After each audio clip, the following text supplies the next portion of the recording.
Welcome students.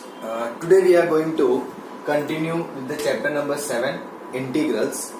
So till now we have completed a few methods like method of substitution, correct, method of partial fraction, and as I told you in the earlier that we are going to solve three methods for indefinite integral. So method of substitution, method of partial fraction and integration by parts.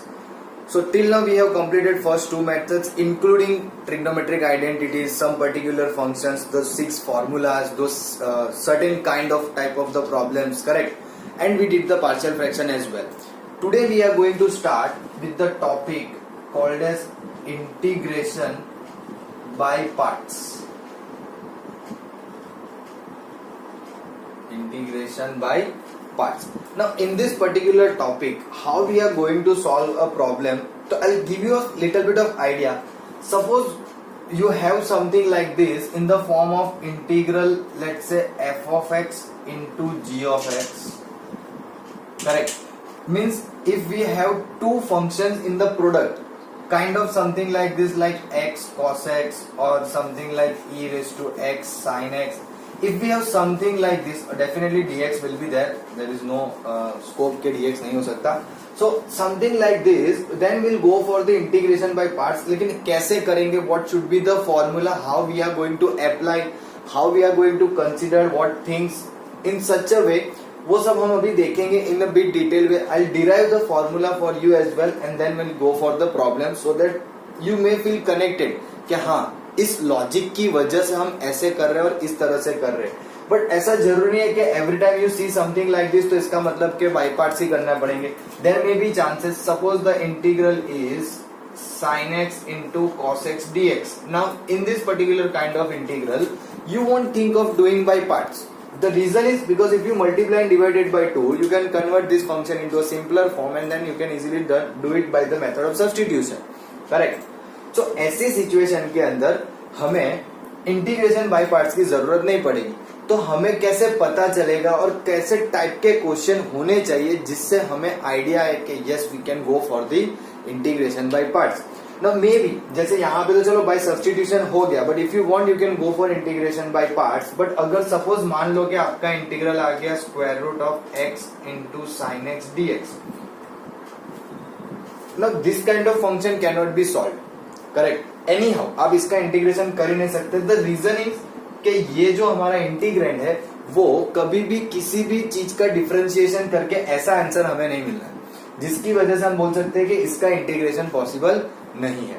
So that is what we are looking to understand here कि कैसा question होगा, तब हमें integration by parts apply करना है और किस तरह से अप्लाई करना है so that we can get a good amount of confidence, correct. So there is some scenario like this. Now to understand this, let's try to see के किस तरह से formula generate करेंगे and then we'll see how to solve this kind of a problems which we have in our example. तो suppose हमारे पास दो function है product में. As we talked about two functions should be in product u and v, and let me differentiate this with respect to x. तो क्या आएगा? तो it will be u into dv by dx plus v into du by dx. u into dv by dx and v into du by dx. We know how to do this, correct. It's a very very simple logic है, इसमें कुछ ज्यादा है नहीं. Now what I can do is let me keep this on the left hand side, u into dv by dx, and bring everything on the other side. So like something like this, d by dx of uv plus, sorry not plus, minus, क्योंकि we'll take it on the other side, minus v times du by dx. Simple. Now if I integrate this one, what I want to do is integrating. So it will become u dv by dx into d of x is equals to, now we know the anti-derivative. Integration का मतलब anti-derivative. सो uv का जो differentiate होगा वो जो answer आएगा उसका integration होगा uv. So there is no meaning. Minus integral of v times du by dx into dx. So this is what we got something. This is not the final one, but this is how something we got. अब करेंगे क्या? तो pay attention. What I am going to do over here is I am going to let u equals to f of x and dv by dx is equals to g of x. I will consider these two as my function f of x and g of x. So this becomes integral of f of x into g of x dx is equals to, observe here, for u I can replace f of x. For v, so if dv by dx is the function g of x, so what will be v? So definitely what I have to do, I have to integrate both the side. So this will become integral of g of x dx minus, correct, integral. Now again pay attention, here also it is v, so v के लिए हमने क्या लिखा, integral. So it becomes integral g of x dx, correct. और du by dx, तो u तो है f of x, उसका डिफरेंशिएट क्या होगा, f dash x, और ये जो इंटीग्रल है ना उसका dx यहां पे बाहर आएगा. This is our formula. I know formula देख के थोड़ा सा हल्का सा आपको ऐसा फील हुआ होगा कि अरे बाप रे इतनी बड़ी formula, but it is not something which is very difficult. If you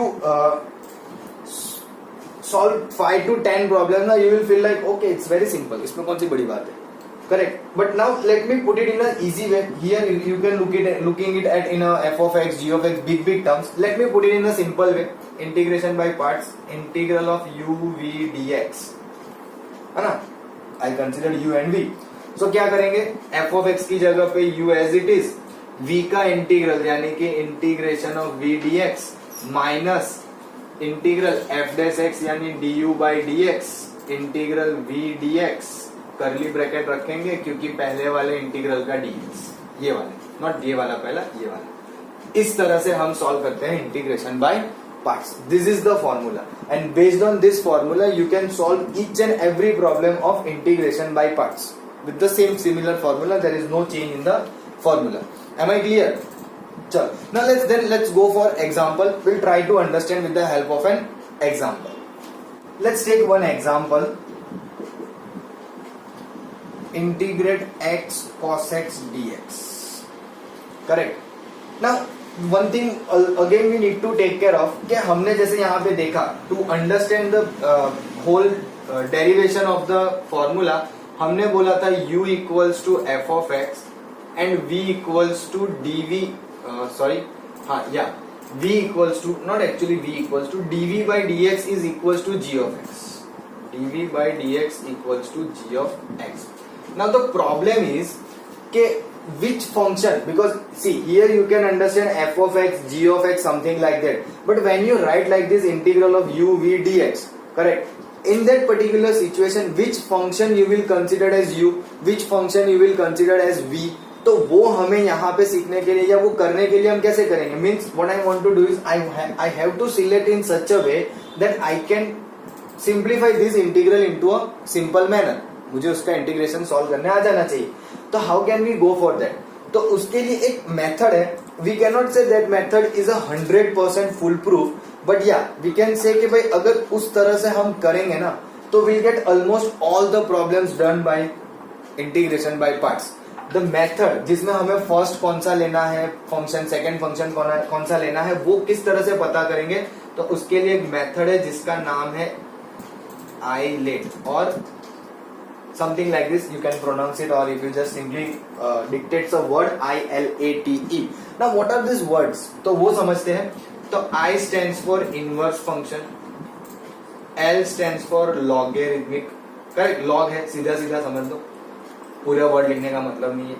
A stands for algebra, correct, T stands for trigonometry and E stands for exponential, correct. Now how are we going to utilize this ILATE to solve integration by parts, correct? So how we are going to judge?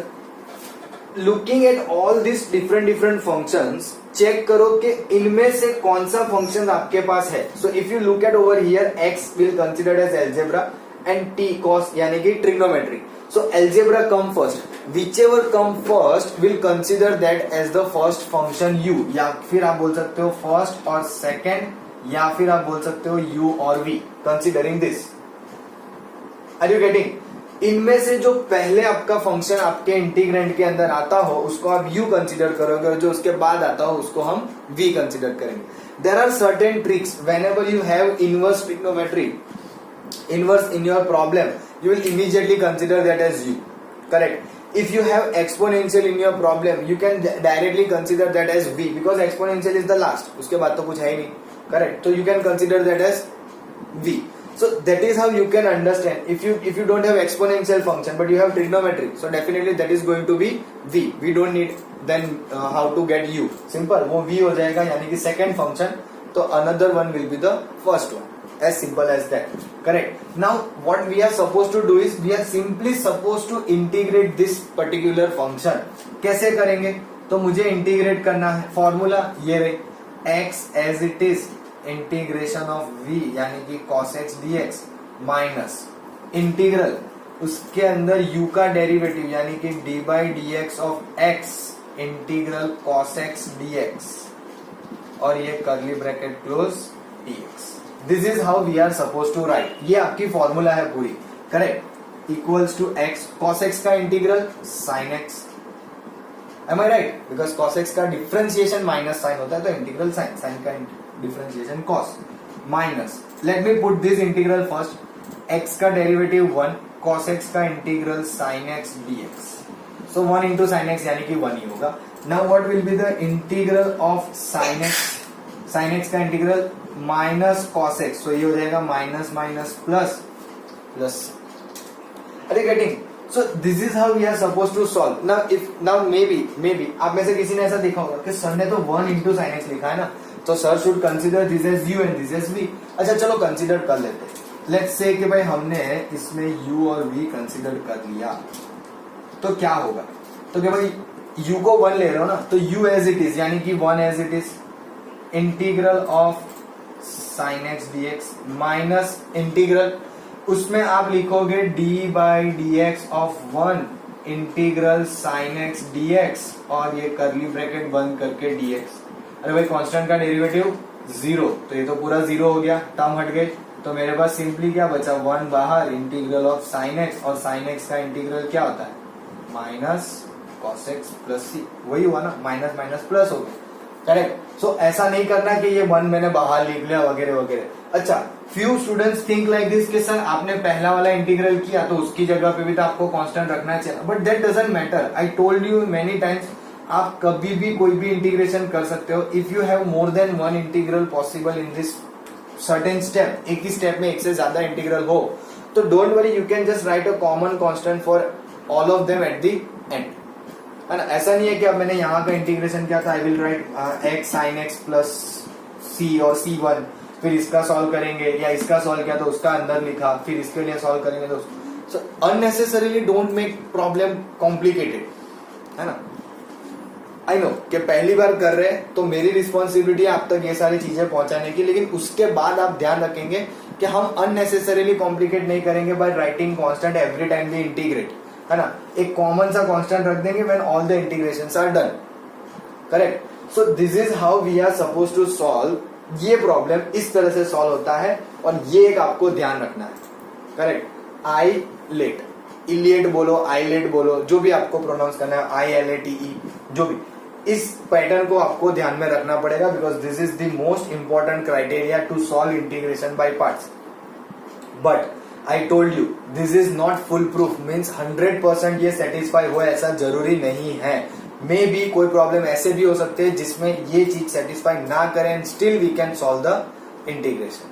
Correct. Don't worry about it. आपको जो भी problem पूछेंगे वो सब इनको almost satisfy करते ही होंगे. We don't have in our text book such kind of problems जो इन्हें सेटिस्फाई ना करते हो.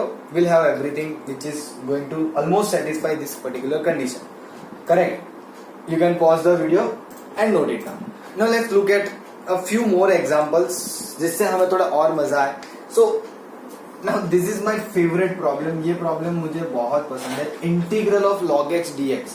Now the thing is over here कि when you look at this particular question you don't see two functions in product. आपको सिर्फ एक ही function दिखता है जो simple सा log x है. We don't have anything in product.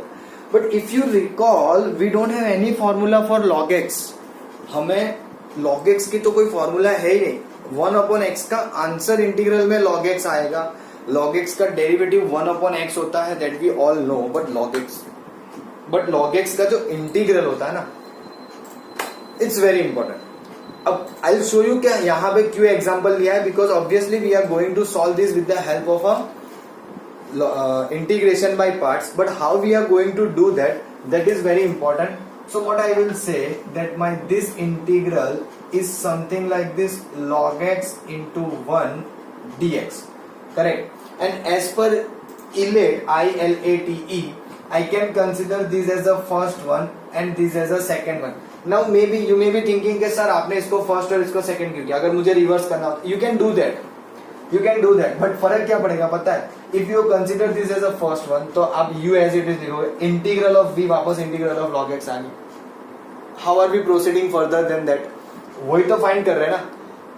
Are you getting me? So that is how the thinking process should be, correct? क्या आप ऐसा फंक्शन v में लो कि जिसका इंटीग्रेट करना हमारे लिए इजी हो. That's what I can help you to understand, correct?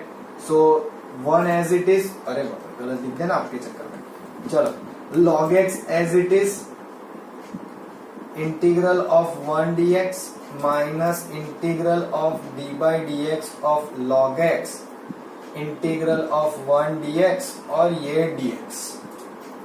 so log x 1 का x माइनस ये हो जाएगा 1 upon x, वापस 1 का x dx, x get cancelled, this will be log x into x minus integral of 1 dx. So log x into x minus x plus c. I can take x common and log x minus 1 plus c. This is the answer. So इस तरह से log का integral solve होता है. Generally जब हम integral start करते हैं and if we suddenly ask the formula for log, तो students response is always 1 by x. अरे वो उसका डेरिवेटिव होता है, not the integral, correct? To get the integral of log x, this is how we are supposed to solve. Are you getting me? चलो, now let's have a look at for the next one. अब ये next problem जो आप देख रहे हो उसमें आपको दिख रहा है x sin inverse x upon square root of 1 minus x square. तो यू मे बी थिंकिंग कि अगर मैंने sin इनवर्स x को थीटा ले लिया तो, एम आई राइट? क्योंकि sin इनवर्स की फॉर्मूला है स्क्वायर रूट में 1 अपॉन, साइन इनवर्स x की फॉर्मूला है, डिफरेंशिएशन की फॉर्मूला है 1 अपॉन स्क्वायर रूट में 1 minus x square. So somehow मेरा डिनोमिनेटर तो कुछ एडजस्ट हो जाएगा जिससे मैं ये प्रॉब्लम इजीली सॉल्व कर सकूं, करेक्ट? तो आप वो सोच के आपको ऐसा फील हो रहा होगा, अरे ये तो मेथड ऑफ सब्स्टिट्यूशन का प्रॉब्लम है, यहाँ कैसे आ गया ये इंटीग्रेशन बाय पार्ट्स में. But there is a small problem कि ये x हमारे लिए यहाँ पे परेशानी करी कर रहा है, करेक्ट? तो how we are going to solve this? तो let me say let sine inverse x is equals to theta, यानी कि x की वैल्यू साइन थीटा. पहला ये ध्यान रखेंगे, इसका डिफरेंशिएट करोगे तो it will come out as 1 upon square root में 1 minus x square dx equals to d theta. तो मेरा जो इंटीग्रल है वो क्या बन जाएगा? इंटीग्रल x की जगह पे साइन थीटा, और ये पूरा साइन इनवर्स x की जगह पे थीटा रखूंगा और बाकी का जो डिनोमिनेटर के साथ dx है वो चला गया डी थीटा में. सो काइंडली ये क्या बन गया? Theta into sine theta d theta. अब मैंने कहा था कि इंटीग्रल में ये आपकी इस वैल्यू पे डिपेंड नहीं करता. अब मैं यहाँ पे x साइन x dx लिख दूं तो भी चलेगा, कोई फर्क नहीं पड़ेगा, करेक्ट? बस ये थीटा में आएगा, वो x में आएगा, बाकी कोई चेंज नहीं आना है. अब यहाँ पे लगेगा आपका इंटीग्रेशन बाय पार्ट्स. कैसे? तो you can understand two function are in multiplication. पहला ही एग्जांपल लिया था x cos x dx, यहाँ पे है theta sine theta d theta. What's the difference? So I will consider this first and this is second, correct? थोड़ा सा इधर से लिखते हैं, फॉर्मूला बड़ी होती है. तो u एज इट इज है ना, पहला वाला integral of sine theta d theta minus integral में d by d theta of theta integral of sine theta d theta curly bracket close d theta. What is the integration of sine theta? Minus cos, क्योंकि cos का derivative sine होता है, वो भी negative, तो sign का integral minus cos. Minus ये 1 हो जाएगा, अगेन साइन का minus cos theta d theta, minus minus plus होगा, so minus theta cos theta plus cos का इंटीग्रल साइन थीटा प्लस. लेकिन ये सब तो थीटा में आया ना, हमारा क्वेश्चन तो एक्स में था, तो हमें क्या करना पड़ेगा? वापस एक्स में लाना पड़ेगा. लेकिन एक डिफिकल्टी है कि x में लाने के लिए चलो थीटा की जगह पे तो मैं साइन इनवर्स x लिख सकता हूँ, minus sine inverse x। Cos theta क्या होगा, square root of 1 minus sine square theta. Sine square theta यानी x square, so I can say this is 1 minus x square sine theta itself x plus c। हाँ, so x या minus करके start करें, minus sine inverse x into root 1 minus x square plus x plus c। अब generally होता क्या है, बच्चे यहां तक पहुंचते हैं, दे फील सेटिस्फाइड, अरे वाह आंसर आ गया, छोड़ दिया, आगे चलो दूसरे सम पे। Don't do that, don't commit that mistake for you, है ना, अपने लिए ही मत करो, because just converting from here to here you loss half and half marks. Why to lose those kind of marks by just not converting from here to here? Because if we know, if we understand the concept, तो हमारे लिए कोई difficulty है ही नहीं convert करने में। This how we can simply do, क्योंकि हमें इतना अगर आ रहा हो तो I don't think so कि anyone has difficulty to convert from here to here। Theta की जगह पे sin inverse x रख दिया। Now I know sin theta is x, तो cos theta क्या होता है, square root of 1 minus sin square theta. sin theta की वैल्यू x है तो 1 minus x square square root plus sine theta की जगह पे x plus c, that's it. This is how this kind of problem can be done. Are you getting me, है ना, कोई इतना डिफिकल्ट नहीं है, so please don't bother about like कि अरे बाप रे ये इतना डिफिकल्ट हम कैसे करेंगे। We can do it in a very easy way, just understand first and then try to involve, try to practice, try to implement, and you will be very good at it. I am very much sure.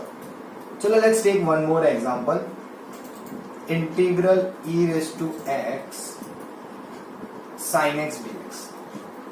I equals to integral e raised to x sin x dx. So if you look at the I L A T E T E E exponential, तो exponential को हम second ले लेंगे और इसे first. So sin x as it is integral of e raised to x dx minus integral of d by dx of sin x integral of e raised to x dx curly bracket close dx। ये हो गए आपके पूरे के पूरी formula, simple. अब simplify करेंगे तो sin x as it is, e raise to x भी एज इट इज। अरे वाह, चलो वेरी गुड, आगे बढ़ते हैं। If you proceed further for this, तो ये भी ध्यान से देखो क्या आ रहा है, sin x का derivative cos x, e raise to x का integral e raise to x dx। देखना मैं यहाँ पे बहुत अच्छी बात बताने वाला हूँ, this is important as a beginner. जब तक हम इस मेथड को सीखते हैं ना, तब तक के लिए ये एग्जाम्पल बहुत इंपॉर्टेंट होता है। अब क्या करें, तो क्या भाई चलो ये तो एज इट इज रखते हैं, e raise to x sin x minus ये i है, हाँ यहाँ पे भूल नहीं जाएंगे, वो काम आएगा अभी। Again I can see that यहाँ पे दो चीज का प्रोडक्ट है, तो I have to select this as first and this as second. तो अब मैं इसको थोड़ा स्क्वायर ब्रैकेट में लिखता हूँ, cos x integral of e raise to x dx minus integral d by dx of cos x integral e raise to x dx और dx, और ये square bracket close. Correct, I hope you people are getting the idea कि मैं कैसे solve कर रहा हूं। Simple. अब क्या करेंगे, तो कि भाई अब थोड़ा सिंप्लीफिकेशन कर लेते हैं, और क्या कर सकते हैं, हमारे पास और कोई तो चारा है नहीं। So e raise to x sin x minus, if I just by chance if I want to open the bracket, तो cos x as it is e raise to x का integral x, let me keep it like this, minus cos का derivative negative होता है, तो minus minus plus sin x, ये एक integral है, ये e रेज टू x और ये dx। ये तो हमारा क्वेश्चन ही है ना।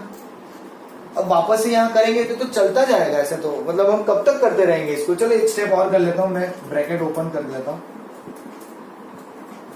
Minus e raise to x cos x minus integral of e raise to x sin x dx। Integral है, यहाँ पे इंटीग्रल नहीं है, you can not cancel this. हाँ, अब ये पॉजिटिव और ये नेगेटिव ऐसे देख के कट मत कर देना, रॉन्ग, नहीं कर सकते। बट हमने इसे लेट किया हुआ है i, है ना, तो can I put it over i, और इसको इधर ले आए तो i plus i 2i is equals to e raise to x sin x minus e raise to x cos x। That means I equals to e raised to x by 2 sin x minus cos x। ये ऐसे तो मैं आपको बताऊं तो एक formula है, but फिलहाल आप लोग इसको इस तरह से याद रखो, उतना बेटर है ना, कि e raise to x sine x का जब हमने इंटीग्रल किया तो ये कुछ ऐसा आया, करेक्ट। आप चाहो तो इसको ऐसे फॉर्मूला याद रख सकते हो, integral of e raise to a x sine b x d x e raise to a x upon a square plus b square. तो यहाँ पे देखो x1 है, यहाँ मतलब a1 है, यहाँ b1 है, तो 1 स्क्वायर प्लस 1 स्क्वायर 2 ही होगा, into sine a x minus cos b x, या दोनों sine b x cos b x आता है। This I just need to be little bit make sure कि ये दोनों बराबर है लिखा है कि नहीं। ओ नहीं नहीं नहीं, नहीं, नहीं।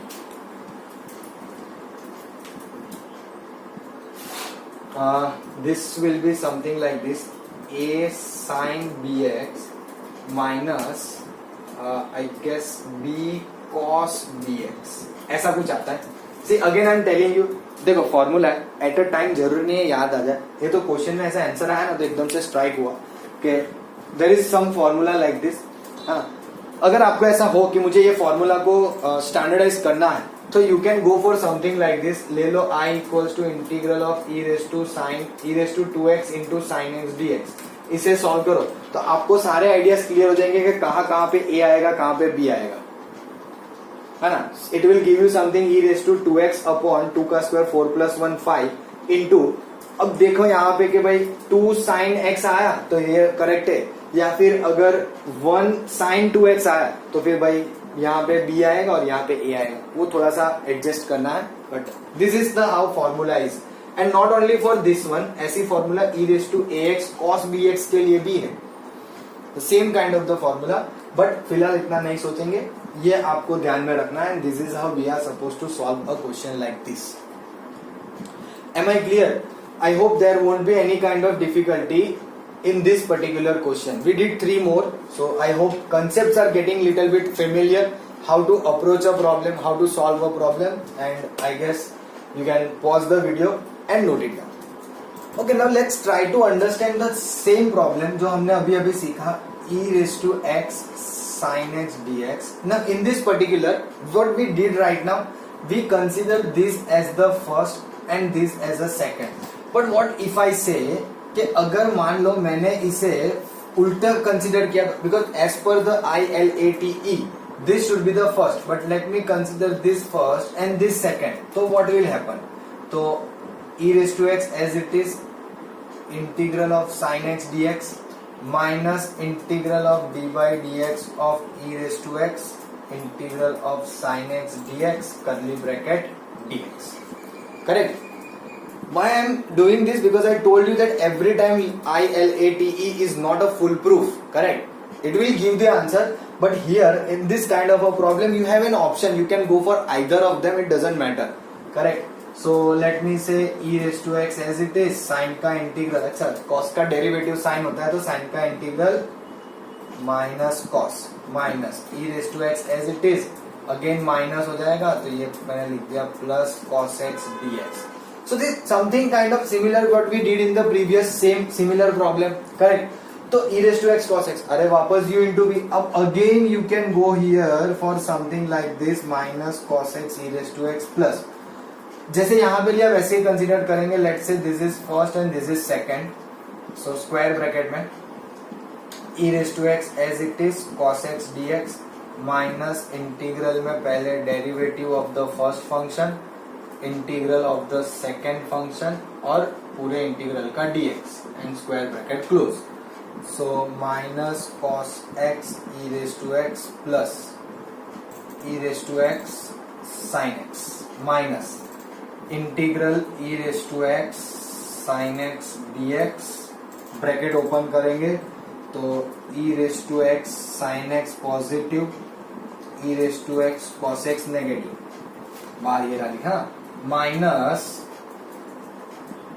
e raise to x sin x dx, ये तो वापस से क्या हो गया I क्वेश्चन, तो it becomes 2i. See you got the same answer, और I can say we got the same answer, I equals to e raise to x by 2 sin x minus cos x, correct? So this is how we can do. So in this particular problem It doesn't matter which you are considering as u or which you are considering as v. But this is not the case for all problem. Just let me give you one example again. कि suppose मान लो हमने अभी अभी आज के ही दिन में solve किया था integral of x cos x, जिसमें I have considered x as the first function and cos as the second. But मान लो कि आपको फॉलो नहीं करना है ILATE को, सो यू विल से कि भाई this is my second function and this is my first. तो cos x as it is integral of x dx minus something will be there. वो समथिंग में जाने की जरूरत ही नहीं पड़ेगी. पे अटेंशन, चलो लिख लेते हैं. वो something is important. Integral d by dx of cos x, integral of x dx, और एक dx आएगा extra. cos x into x square by 2, और यहां पे इंटीग्रेट करोगे तो cos x का sin x, और ये x का x स्क्वायर बाई 2 dx. अब द प्रॉब्लम जो है ना वो यहां पे है कि अगर मैंने x यहां लिया तो देखो ये x का पावर बढ़ता जाएगा. It keeps on increasing. X square by 2 आया. अच्छा चलो 2 बाहर ले लूंगा तो वापस मुझे x square into sine x में लिएट लगाना पड़ेगा. अगर उसमें गलती से वापस, गलती नहीं बोलेंगे, इंटेंशनली मान लो कि हमने एक्स स्क्वायर को सेकंड वाला ले लिया फंक्शन और साइन एक्स को फर्स्ट वाला, तो अगेन एक्स स्क्वायर का इंटीग्रेट होगा एक्स क्यूब बाई 3. ये तो बढ़ते ही जाएगा. ये खत्म कैसे होगा? और ऐसा भी नहीं है कि हमें यहाँ पे जैसे ऐसा कुछ मिला तो हमने आई सब्सटीट्यूट करके सिंप्लीफाई कर दिया. ये तो बढ़ते जाएगा बिकॉज हमारे पास एक्स है ही नहीं आ रहा. एक्स स्क्वायर आ रहा है, एक्स क्यूब आ रहा है. सो the power of x keep on increasing if you consider x or x square as a second function. Correct? So that is why we cannot do in every problem something like this. ऐसे कुछ ही problem है जिनमें हम इस तरह से alternate ले ले तो कोई problem नहीं होता. So very few questions are like this. Am I clear? चलो now moving further, हम एक काम करते हैं, कंसेप्ट छोटा सा देखते हैं कि अगर मेरे पास suppose just in case if I have something like this, अगर मेरे पास कोई इंटीग्रल कुछ इस तरह से दिया हो तो हम कैसे करेंगे? Like integral e raise to x f of x plus f dash x dx. इसे कैसे सॉल्व करेंगे और इसका आंसर क्या आना चाहिए वो हमें यहाँ पे समझना है. Correct? This is one of the type. Let me remove this equal to and let me say this is my integral. अब मुझे इसे सॉल्व करना है और देखना है कि भाई मेरा आंसर क्या आएगा. तो इससे हम एक फॉर्मूला जैसा कुछ बनाने की ट्राई करेंगे. करेक्ट? नाउ लेट्स से कि e रेज़ टू x अंदर मल्टीप्लाई कर दिया, e raise to x into f of x dx plus e raise to x into f dash x dx. चलो वेरी गुड. अब यहाँ पे हम लिएट लगा सकते हैं कंसिडरिंग के एक्सपोनेंशियल लास्ट में आता है तो हम बोल देंगे, sorry not LIATE, ILATE. Correct? Exponential last में आता है तो इसे फर्स्ट फंक्शन ले लेंगे. तो f of x as it is integral of e raise to x dx. ध्यान से देखना बच्चों. माइनस इंटीग्रल में d by dx of f of x integral e raise to x dx into dx. ये हुआ आपका पहले वाले इंटीग्रल का सिंप्लीफिकेशन प्लस ये एज इट इज. इसमें मैं फिलहाल कुछ नहीं कर रहा हूं, जस्ट ट्राई टू अंडरस्टैंड कि क्यों नहीं कर रहे, अभी पता चल जाएगा. So it becomes f of x into e raise to x, यानी कि e raise to x f of x minus integral ये बन जाएगा f dash x e raise to x dx plus integral e raise to x f dash x dx. Observe this too. Are they similar? Yes. Are they having the different sign? Yes. तो ये दोनों हो गए cut. तो I am left with e raise to x f of x plus c. अब यहाँ पे plus c लिखना चाहिए. What do you think? लिखना है. एक बार इंटीग्रेट तो किया ना, एक कॉन्स्ट, ये तो कट हो गए तो ये एक वाले की वजह से हम एक कांस्टेंट c रख देंगे. सो मुझे क्या फॉर्मूला मिली? Integral of e raise to x into f of x plus f dash x dx is equals to e raised to x into f of x plus c, because we are talking of a definite integral, और definite integral में तो we have to write it. Correct? तो इसका मतलब एक काम करते हैं ना, इसको इंटीग्रेट करके e raised to x लिखा है तो प्लस c दे देते हैं because this two got cancel, considering like that. Correct? So this is how we can solve problem. Few problems can be based on this formula as well. And if I talk little bit more honestly, तो ये type के जो questions होते हैं ना वो MCQs में आते हैं. This type of integral can be asked in MCQ because बहुत सिंपल सा केस होता है, इजी केस होता है और उसको समझने में इतनी डिफिकल्टी नहीं होती जितनी आप सोचो. Correct. So based on this particular function और this particular integral of this type of integral, ऐसे क्वेश्चंस एमसीक्यू में वो लोग पूछने हमारे लिए प्रीफर करते हैं. Correct. Will see few problems based on this particular identity. Correct. So till now मतलब for at present you can pause the video and note it down. Now let's have a look at this particular example. कैसे solve करेंगे? So by looking at this you may be thinking कि चलो कुछ late कर ले, method of substitution में चले जाए, but I don't think so कि एनीथिंग विल हेल्प अस. सो वो तो नहीं हो पाएगा. पार्शियल फ्रैक्शन तो आई डोंट थिंक सो कि यहाँ पे एनी हाउ पॉसिबल होनी है ना. Correct. I guess you can think of partial fraction. Correct. कि भाई x प्लस 1 का whole square, but generally partial fraction में हमने देखा है कि e रेज़ टू x वाले बहुत लेस कम प्रॉब्लम है. तो I can go for something like this. ध्यान से देखना. e raise to x x square minus 1 plus 1, I have given plus or minus 1 extra into x plus 1 whole square dx. Now why I went something like this? Because ये question के अंदर एक important criteria दिया हुआ है e raise to x. जब भी आप कभी भी e raise to x numerator में देखो ना, e रेज़ टू x हो, e रेज़ टू 2x हो, just give it a thought about that particular formula जो अभी हमने देखी, e raise to x into f of x plus f dash x. Correct. एक थॉट उस पर देना because that may help you to solve the problem little bit more easier and quickly. Correct. So यहाँ पे मैंने simply उसी तरह का सोच को अप्लाई करते हुए एक्स स्क्वायर माइनस 1 प्लस 1 दिया. Now reason of giving minus 1 plus 1 definitely you may ask, तो आई शो यू कि क्यों माइनस 1 प्लस 1 किया. तो देखो ये कुछ ऐसे हेल्प करेगा. X square minus 1 upon x plus 1 square plus 2 upon x plus 1 square dx. ना x स्क्वायर माइनस 1 इसका मतलब x minus 1 x plus 1, x plus 1 एक कट हो जाएगा, ऊपर बचा x माइनस 1, नीचे बचा x plus 1 plus 2 times x plus 1 square dx. लेकिन यहाँ तक पहुंच के भी हमें तो ऐसा कुछ दिख ही नहीं रहा है कि भाई कोई दूसरे का डेरिवेटिव हो, तो थोड़ा सा चेक कर लेते हैं ना. Let's find it out. What is the derivative of x minus 1 upon x plus 1? इसका डेरिवेटिव क्या आएगा? तो पहला तो एक चीज क्लियर है कि डिनोमिनेटर का स्क्वायर नीचे आता है, वो लिख दिया. न्यूमरेटर में पहले ये एज इट इज, इसका derivative 1 minus numerator as it is, नीचे का डेरिवेटिव 1. ब्रैकेट ओपन कर लो तो x plus 1 minus x plus 1 divided by x plus 1 square. ये x x cut, you got 2 upon x plus 1 whole square. Am I right? तो यहाँ पे कौन सी फॉर्मूला लग गई? दैट फॉर्मूला जिसकी वजह से हम इसका आंसर क्या लिख देंगे? e raise to x into x minus 1 upon x plus 1 plus c. Why? Because the formula जो हमने लगाई वो कौन सी है? e raise to x into f of x plus f dash x dx is equals to e raise to x into f of x plus c.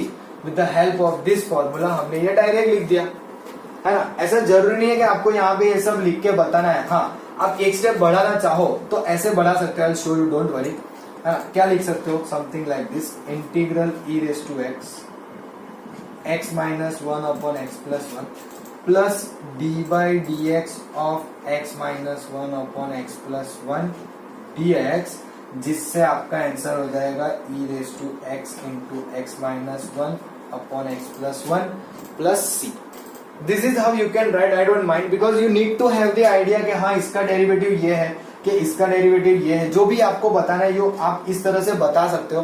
Correct. That helps the check, those who are checking your paper, उन्हें भी एक मदद मिल जाएगी कि नहीं हाँ इसका derivative ये लिखा है, बच्चे ने उसको पता है. उनको तो पता ही होगा कि किसका डेरिवेटिव क्या है, बट अगर आप ऐसा कुछ लिखोगे तो उन्हें एक अच्छा आइडिया मिलेगा. Even though if you don't write it and if you write this as the answer, तो भी पता चल रहा है कि इसी का डेरिवेटिव ये क्या होगा, तब ये फॉर्मूला जो है वो अप्लाइड हो पा रही है. Correct. So this is how we are suppose to solve. Are you getting me? अब एक सिंपल सा और प्रॉब्लम लिखा देता हूं. चलो, i equals to integral e raise to x tan inverse x plus 1 upon 1 plus x square dx. अब आप इसमें तो सोचोगे ना तो सम यही खत्म हो गया। कैसे खत्म हो गया? तो कि भाई tan इनवर्स x का डेरिवेटिव क्या होता है? What is the derivative of tan inverse x? तो कि भाई 1/1 प्लस एक्स स्क्वायर। तो ये सीधा सीधा हो गया e raise to x into tan inverse x plus d by d x of tan inverse x। So answer come out as e raised to x tan inverse x plus c. That is why I told you कि ये जो method है ना वो MCQ के लिए ज्यादा important है rather than solving for 2 marks 3 marks kind of a question, because just looking at it, simply adjusting a little bit of here and there, you can adjust the derivative of one function with the another one, f of x plus f dash x. You can generate somehow something like that, जिससे आपको immediately पता चलेगा अच्छा ये तो answer ये रहा. So that's what makes this particular topic easy for the MCQ to ask. Any difficult kind of questions I can ask in the MCQ, because you just have to rearrange the terms, you have to add, subtract or give it something in it so that it gets adjusted something like this case का derivative बाजू में, and then we are simply supposed to tick the answer or fill up the OMR sheet. Correct? So this is how we are supposed to solve this kind of questions. Am I clear? है ना? चलो, so I guess we'll stop here only. आज के लिए हम यहीं पे रुकेंगे, and in the upcoming class we are going to start with the next exercise, which is 7.6, based on the methods which we have understood today. Correct? And if you did understood it properly, you can press the like button so that I can get the feedback that you are liking it. Correct? And अगर अभी तक आपने channel subscribe नहीं किए तो please do subscribe it, and thank you so much for watching.